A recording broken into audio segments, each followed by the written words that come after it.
Hi friends, welcome back to our channel. இன்னைக்கு நம்ம பார்க்க போற இந்த ஒரு அப்டேட்ல தமிழ்நாடு டாக்டர் அம்பேத்கர் லா யூனிவர்சிட்டியில இருந்து 3 year LLB and LLB honours இந்த கோர்ஸுக்கான ஆன்லைன் அப்ளிகேஷன் அப்படிங்கிறது வந்து இப்போ கரண்ட்ல வந்து போயிட்டு இருக்குது. இந்த அப்ளிகேஷன் வந்து டெட்லைன் வந்து முடிஞ்சதுக்கு அப்புறம் எப்படி வந்து ப்ராசஸ் வந்து இருக்கும், கவுன்சிலிங்னா என்ன, கவுன்சிலிங் பார்த்தன என்டையர் ப்ராசஸாக தான் இந்த வீடியோ வந்து இருக்க போகுது. ஸோ இந்த வீடியோ வந்து ஸ்கிப் பண்ணாம ஃபுல்லா பாருங்க. வீடியோக்குள்ள போறதுக்கு முன்னாடி பார்த்தா நம்ம சேனலை நீங்க ஃபர்ஸ்ட் டைம் பாக்குறீங்க அப்படின்னா இந்த வீடியோவுக்கு கீழே இருக்கக்கூடிய சப்ஸ்கிரைப் பட்டனையும் பக்கத்துல இருக்கக்கூடிய இந்த பெல் பட்டனை கிளிக் பண்ணி ஆளுங்கிறத எனபிள் பண்ணி வச்சுக்கோங்க. நம்ம சேனல்ல இருந்து போஸ்ட் பண்ணக்கூடிய ஒவ்வொரு லேட்டஸ்ட் அப்டேட்ஸும் ஈஸியா நீங்க மிஸ் பண்ணாம பார்த்து தெரிஞ்சுக்க முடியும். சரி, வாங்க இப்ப நம்ம டைரக்டா வீடியோக்குள்ள போகலாம். ஓகே, இன்னைக்கு நம்ம பார்க்க போற இந்த ஒரு அப்டேட்ல ஸ்டார்டிங்லேயே சொன்ன மாதிரி தமிழ்நாடு டாக்டர் அம்பேத்கர் லா யூனிவர்சிட்டியில இருந்து 3 year LLB and LLB honours இந்த ரெண்டு விதமான கோர்சஸ்க்கு வந்து அப்ளிகேஷன் அப்படிங்கிறது டெட்லைன் வந்து ஜூலை மாசம் 10ஆம் தேதி வரைக்கும் இப்போதைக்கு கரண்டா டென்டேட்டிவா சொல்லியிருக்காங்க. மேபி அது வந்து எக்ஸ்டெண்ட் ஆகிறதுக்கு சான்சஸ் வந்து கொஞ்சம் இருக்கலாம், இல்லாமையும் கூட போகலாம். அது வந்து யூனிவர்சிட்டியோடைய கண்ட்ரோல்ல இருக்கு. சரிங்களா? ஓகே, இப்போ இந்த அப்ளிகேஷன் டேட் எல்லாமே வந்து முடிஞ்சதுக்கு அப்புறம் நெக்ஸ்ட் வந்து யூனிவர்சிட்டி தரப்புல இருந்து என்ன பண்ணுவாங்க ப்ரோ அப்படின்னு சொல்லிட்டு நிறைய பேருக்கு வந்து ஒரு டவுட்ஸா இருக்குது. ஆக்சுவலா நீங்க கேட்கலனாலும் நம்ம சேனல்ல வந்து அதுக்கு உண்டான அடுத்தடுத்த அப்டேட் வந்து கண்டிப்பா நம்ம சேனல்ல வந்து வரதான் போகுது. நீங்க டவுட்ஸ் சாரி, நீங்க வந்து அதுக்கப்புறம் என்ன பண்ணணும் அப்படிங்கிறத கேட்கலனாலும் கண்டிப்பா நம்ம சேனல்ல குடுப்போம். சரிங்களா? நெறைய பேர் கேட்கிறது வந்து ப்ரோ நாங்க அப்ளை பண்ணிட்டோம். இதுக்கப்புறம் என்ன பண்ணணும்? ஏது பண்ணணும்? இத பத்தி ஒரு ஐடியா குடுங்க. நாங்க வந்து ரெடி ஆயிக்கிறோம்ல அப்படின்னு சொல்லி நெறைய பேர் கமெண்ட் பண்ணியிருந்தீங்க. இன்ஸ்டால கூட 2, 3 பேர் டிஎம்மும் பண்ணியிருந்தீங்க. ஓகேங்களா? இத பத்தி ஒரு தனியாவே ஒரு அப்டேட் வந்து இயர்லி ஒன்ஸ் வந்து நம்ம குடுப்போம். இந்த வருஷமே 5 இயர்ஸ் ஸ்டூடண்ட்ஸ்க்கு வந்து கவுன்சிலிங் பத்தின ஒரு ஓவர் வியூ அப்டேட் வந்து குடுத்திருந்தோம். அதே மாரி 3 இயர்ஸ்க்குமே வந்து இந்த வீடியோ மட்டும் நீங்க பார்த்தாலே போதும். உங்களுக்கு கவுன்சிலிங் அட்டெண்ட் பண்றதுல எந்த ஒரு பிரச்சனையுமே வராது. ஈஸியா உங்களால வந்து மொபைல் ஃபோன் மூலியமாவே கவுன்சிலிங் வந்து அட்டெண்ட் பண்ணிக்க முடியும். சரிங்களா? ஓகே, இப்ப இந்த 3 இயர் எல்எல்பி கவுன்சிலிங் என்டையர் ப்ராசஸ்ல ஃபர்ஸ்ட் வந்து எப்படி நடக்கும்? எத பேஸ் பண்ணி வந்து நம்மளுக்கு கவுன்சிலிங் வந்து ஸ்டார்ட் பண்ணுவாங்க அப்படின்னா, நம்பர் ஆஃப் அப்ளிகேஷன்ஸ், அதாவது டோட்டலா வந்து பார்த்தீங்கன்னா 3 இயர் எல்எல்பி அஃபிலியேட்டட் காலேஜஸ்க்கு வந்து எவ்வளோ அப்ளிகேஷன் வந்து ரிசீவ் ஆயிருக்கு அப்படிங்கிறத பார்த்துட்டு, அதுக்குன்னு சொல்லிட்டு தனியா வந்து ஒரு ரேங்க் லிஸ்ட் அப்படிங்கிறது ரிலீஸ் பண்ணுவாங்க. யார் வந்து ஃபர்ஸ்ட் ரேங்க், யார் வந்து செகண்ட் ரேங்க், யார் வந்து தேர்ட் ரேங்க்னு சொல்லிட்டு நம்மளுக்கு ஒரு பிடிஎஃப் காப்பி வந்து குடுப்பாங்க. அந்த பிடிஎஃப் காப்பி வந்து எப்படி இருக்கும் அப்படின்னா, இந்த மாதிரி தான் வந்து நம்மளுக்கு ரேங்க் லிஸ்ட் அப்படிங்கிறது வந்து குடுத்திருப்பாங்க. இந்த ரேங்க் லிஸ்ட் வந்து உங்களோட அப்ளிகேஷன் நம்பர் இருக்கும். உங்களோட எலிஜிபிலிட்டி பெர்சன்டேஜ் இருக்கும். உங்களோட ரேங்கிங் பெர்சன்டேஜ் அப்படின்னு சொல்லிட்டு இருக்கும். இது என்ன bro eligibility percentage, ranking percentage அப்படின்னு கேட்டீங்கன்னா வேற ஒண்ணுமே கிடையாது. எலிஜிபிலிட்டி பெர்சன்டேஜ் அப்படிங்கிறது வேற ஒண்ணுமே கிடையாது. உங்களோட யுஜி ஓவரால் மார்க்ல நீங்க எவ்வளவு வந்து பெர்சன்டேஜ் வச்சிருக்கீங்களோ அதுதான் உங்களோட எலிஜிபிலிட்டி மார்க். இந்த இடத்துல உங்களோட ரேங்கிங் பெர்சன்டேஜ் அப்படிங்கிறது உங்களுடைய அந்த மேஜர் அண்ட் அலைடு சப்ஜெக்ட்ல நீங்க எவ்வளவு மதிப்பெண்கள் வந்து எடுத்திருந்தீங்களோ அந்த மதிப்பெண்ணுக்கு ஏத்த மாதிரி கால்குலேஷன் வந்து உங்களுக்கு இந்த இடத்துல வந்திருக்கும். இதுதான் வந்து உங்களை கட் ஆஃபா வந்து கன்சிடர் பண்ணுவாங்க. ஸோ உங்களோட கட் ஆஃப் வந்து எவ்வளவு இருக்கு அப்படிங்கறத நீங்க ரேங்கிங் பர்சன்டேஜ்ல மட்டும்தான் வந்து உங்களால வந்து செக் பண்ணிக்கிற முடியும். சரிங்களா? இதுதான் ரெண்டுக்கும் இருக்கக்கூடிய டிஃபரெண்ட், வேற ஒண்ணுமே கிடையாது. ஸோ இப்போ இந்த இடத்துல இந்த மாதிரி வந்து உங்களுக்கு அப்ளிகேஷன் நம்பர் போட்டு வந்து கொடுத்துருவாங்க. ஸோ இதுல வந்து நீங்க எத்தனாவது ரேங்கிங்ல இருக்கீங்க அப்படிங்கிற உங்களுக்கு இந்த இடத்துல ஒன் பை ஒன்னா தான் வந்துடும். First rank, second rank, third rank சொல்லிட்டு உங்களுக்கு ஒன் பை ஒன்னா வந்து கொடுத்துருவாங்க. சரிங்களா? இதே மாதிரி வந்து எல்எல்பி உடைய ஹானர்ஸ்க்கும் நம்மளுக்கு வந்து ஜெனரல் ரேங்க் லிஸ்ட் அப்படிங்கிறது வரும். சில ஸ்டூடெண்ட்ஸ் வந்து கேக்குறீங்க ப்ரோ 3 இயர் எல்எல்பியில ஃபர்ஸ்ட் கிராஜுவேஷன் வந்து நாங்க வந்து எக்ஸ்டென்ஷன் பண்ண முடியுமா அப்படின்னு கேக்குறீங்க. ஒன்லி ஃபார் 5 இயர் கோர்ஸுக்கு மட்டும் தான் நீங்க ஃபர்ஸ்ட் கிராஜுவேஷன் சர்டிபிகேட்டை யூஸ் பண்ண முடியும். அதே மாதிரி நீங்க 7.5 ரிசர்வேஷன் ஸ்டூடெண்ட்ஸா இருக்கிறவங்களும் சரி 5 இயர் கோர்ஸுக்கு மட்டும் தான் நீங்க வந்து யூஸ் பண்ண முடியும். 3 இயர் எல்எல்பிக்கு எதுவுமே கிடையாது. நீங்க மத்த ஸ்பெஷல் ரிசர்வேஷன்ல லைக் வந்து நீங்க ஸ்போர்ட்ஸ்ல வரீங்க, இல்ல வந்து நீங்க எக்ஸ் சர்வீஸ் மேன்ல வரீங்க, இல்ல ஃப்ரீடம் ஃபைட்டர்ல வரீங்க, இல்ல வந்து லைக் வந்து என்ன சொல்றது, எக்ஸ்வைஸ்மென்ட் கோட்டா இந்த மாதிரி இருக்கக்கூடிய ஸ்பெஷல் ரிசர்வேஷன்ல மட்டும் இருக்கக்கூடியவங்க மட்டும்தான் வந்து அந்த கோட்டா வந்து கிளைம் பண்ண முடியும். மீதி ஃபர்ஸ்ட் கிராஜுவேஷன் ஆகவோ இல்ல 7.5 ரிசர்வேஷன் ஆகவோ நீங்க 3 இயர் எல்எல்பியில யூஸ் பண்ண முடியாது அப்படிங்கறத தெளிவா வந்து புரிஞ்சுக்கோங்க.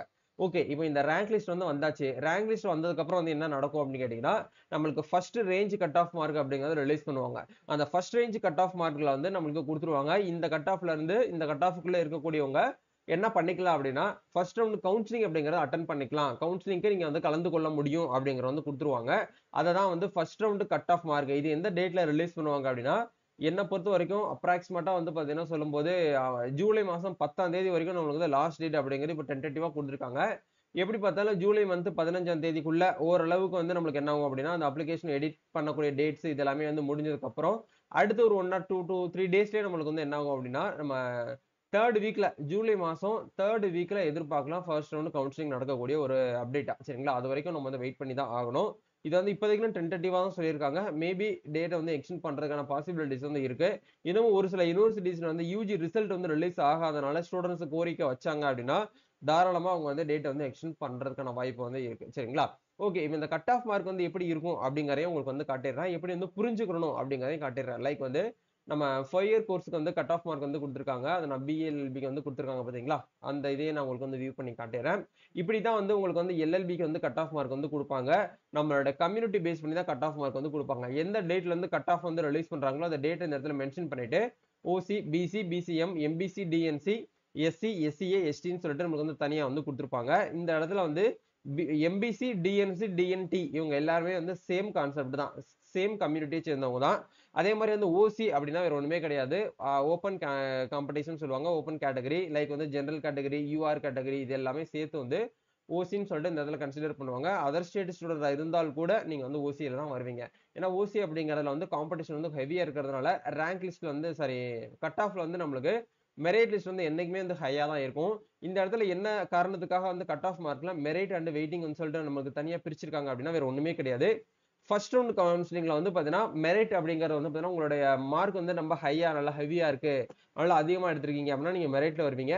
அதே ஃபர்ஸ்ட் ரவுண்ட்ல வந்து வெயிட்டிங் லிஸ்ட் அப்படிங்கறது வந்து பாத்தீங்கன்னா அந்த மார்க்ல இருந்து ஒரு குறிப்பிட்ட பர்சன்டேஜ் வந்து குறைச்சு என்ன பண்ணுவாங்க அப்படின்னா வெயிட்டிங் லிஸ்ட் ஸ்டூடெண்ட்ஸ் சொல்லிட்டு அனௌன்ஸ்மெண்ட் பண்ணுவாங்க. இந்த மார்க்ல இருந்து உங்களோட மார்க் வந்து இருக்கு லைக் நீங்க part 3 subject major and allied சப்ஜெக்ட்ல இந்த கட் ஆஃப் மார்க் வந்து இருக்கு அப்படின்னா நீங்க தாராளமா வந்து ஃபர்ஸ்ட் ரவுண்ட்ல வந்து அட்டன் பண்ணலாம். அதுல கவுன்சிலிங்லாம் என்னன்னு கேட்டீங்கன்னா மொபைல் போன்ல டாக்குமெண்ட் வந்து வெரிஃபிகேஷன் பண்றதுக்கு பேர் தான் வந்து கவுன்சிலிங், வேற ஒண்ணுமே கிடையாது. கவுன்சிலிங்ல வந்து டாக்குமெண்ட் மறுபடியும் நீங்க ஆன்லைன்ல ஏற்கனவே அப்லோட் பண்ணியிருந்தாலும் திரும்பவும் வந்து டாக்குமெண்ட் வந்து அப்லோட் பண்ணணும். நீங்க ஆன்லைன்ல அப்ளை பண்ணும்போது உங்ககிட்ட யூஜி மார்க் ஷீட் இருந்திருக்காது, உங்ககிட்ட டிசி இருந்திருக்காது, ப்ரொவிஷனல் சர்டிபிகேட்ஸ் இருந்திருக்காது. பட் கவுன்சிலிங் டைம்ல ஓரளவுக்கு காலேஜ்ல எல்லாமே வந்து கொடுத்துருவாங்க. அடுத்த மாசம்லாம் வந்துரும். அதனால அது வரைக்கும் நீங்க வந்து வெயிட் பண்ணிக்கோங்க. சோ உங்க காலேஜ்ல எப்பெல்லாம் வந்து அப்டேட் வந்து குடுக்குறாங்க அப்படிங்கிற பார்த்துட்டு உடனே போயிட்டு நீங்க சர்டிபிகேட்ஸ் மார்க் ஷீட் எல்லாமே ரெடி பண்ணி வாங்கி ஸ்கேன் பண்ணி வச்சுக்கோங்க. ஆன்லைன் கவுன்சிலிங்ல நம்மளுக்கு வந்து ஒரு 3 நாள் இந்த டைம் குடுப்பாங்க. அந்த 3 டேஸ்ல நீங்க என்ன பண்ணணும் அப்படின்னா, உங்களுக்கு வந்து சொல்லிட்டு ஒரு மெயில் வரும். நீங்க வந்து மெரிட்ல வந்து செலக்ட் பண்ணிருக்கீங்க, செலக்ட் ஆயிருக்கீங்க. நீங்க வந்து வெயிட்டிங் லிஸ்ட்ல வந்து செலக்ட் ஆயிருக்கீங்க. இந்த டேட்ல போயிட்டு நீங்க வந்து இந்த அதிலேயே உங்களுக்கு ஒரு லிங்க் குடுத்துருவாங்க. அந்த லிங்க்ல போயிட்டு நீங்க என்ன பண்ணணும் அப்படின்னா, கவுன்சிலிங் வந்து அட்டெண்ட் பண்ற மாதிரி இருக்கும். அந்த கவுன்சிலிங்க்கு உங்களோட ரெஜிஸ்ட்ரேஷன் நம்பரையும், டேட் ஆஃப் பர்த்தையும் போட்டு லாகின் பண்ணி உள்ள போயிட்டு உங்களுடைய 10th mark sheet, 12th mark sheet, உங்களோட யூஜியோட ஓவரால் மார்க் ஸ்டேட்மெண்ட், அதே மாதிரி உங்களோட provisional certificate, TC, community certificate, நீங்க லைக் வந்து ஸ்பெஷல் ரிசர்வேஷன் இருக்கீங்க அப்படின்னா அதுக்கு உண்டான சர்டிபிகேட்ஸ் இது எல்லாத்தையுமே ரெடி பண்ணி நீங்க வந்து அப்லோட் பண்ணி விட்டுறணும். அப்லோட் பண்ணி ப்ரொசீட் பண்ணதுக்கு அப்புறம் நம்மளுக்கு ஒரு டேட் வந்து கொடுப்பாங்க. அலாட்மெண்ட் லெட்டர் வந்து டவுன்லோட் பண்ண கூட வரக்கூடிய ஒரு ஆப்ஷன் வந்து நம்மளுக்கு வந்து வரும். அந்த அலாட்மெண்ட் லெட்டரை நீங்க வந்து டவுன்லோட் பண்ணும்போது என்ன பண்ணணும் அப்படின்னா அதே வெப்சைட்ல உங்களுக்கு வந்து ஒரு மெயில் கொடுப்பாங்க. அந்த மெயிலே போயிட்டு நீங்க வந்து டவுன்லோட் பண்ணிக்கிற முடியும். எந்த காலேஜ் உங்களுக்கு வந்து அலாட் ஆயிருக்கு அப்படிங்கிற பார்த்து தெரிஞ்சுக்கிட்டு அதுக்கப்புறம் வந்து நீங்க என்ன பண்ணலாம் அப்படின்னா அந்த அலாட்மெண்ட் லெட்டர் வந்து டவுன்லோட் வந்து பண்ணலாம். இதே மாதிரி தான் நம்மளுக்கு வந்து என்ன ஆகும் அப்படின்னா கவுன்சிலிங்ஸ் அப்படிங்கிற ஒன் பை ஒன்னா வந்து நடக்கும். ஸோ ஆன்லைன் கவுன்சிலிங் வந்து நடந்து முடிஞ்சதுக்கு அப்புறம் உங்களுக்கு வந்து டாக்குமெண்ட் வெரிஃபிகேஷன், அதாவது ஆன்லைன் கவுன்சிலிங்லேயே டாக்குமெண்ட் வந்து வெரிஃபை பண்ணி விட்டுருவீங்க. வெரிஃபை பண்ணதுக்கு அப்புறம் சீட் அலாட்மெண்ட் அப்படிங்கிறது எப்படி நடக்கும் அப்படின்னா அதுவுமே ஆன்லைன்ல தான் நடக்கும். அந்த சீட் அலாட்மெண்ட் டவுன்லோட் பண்றதுக்கு நீங்க வந்து ₹1500 வந்து என்ன பண்ணணும் அப்படின்னா யூனிவர்சிட்டிக்கு வந்து ஃபீஸ் வந்து பேமெண்ட் வந்து பண்ற மாதிரி இருக்கும். கவர்மெண்ட் காலேஜ் கிடைச்சிருக்கு அப்படின்னா நீங்க வந்து ₹1500 பிரைவேட் அஃபிலியேட்டட் காலேஜஸ் வந்து கிடைச்சிருக்கு அப்படின்னா நீங்க வந்து ₹5000 வந்து என்ன பண்ணணும் அப்படின்னா கவர்மெண்ட் அது சாரி யூனிவர்சிட்டி ஃபீஸா நீங்க வந்து ஃபீஸ் வந்து பேமெண்ட் பண்ணணும். அப்படி ஃபீஸ் நீங்க பேமெண்ட் பண்ணாதான் உங்களுக்கு வந்து என்ன ஆகும் அப்படின்னா அலாட்மெண்ட் லெட்டர் உங்க கையில வந்து கிடைக்கும். அந்த அலாட்மெண்ட் லெட்டர் இருந்தாதான் உங்களால காலேஜ்ல போயிட்டு அட்மிஷன் அப்படிங்கறத உங்களால வந்து போட முடியும். சரிங்களா?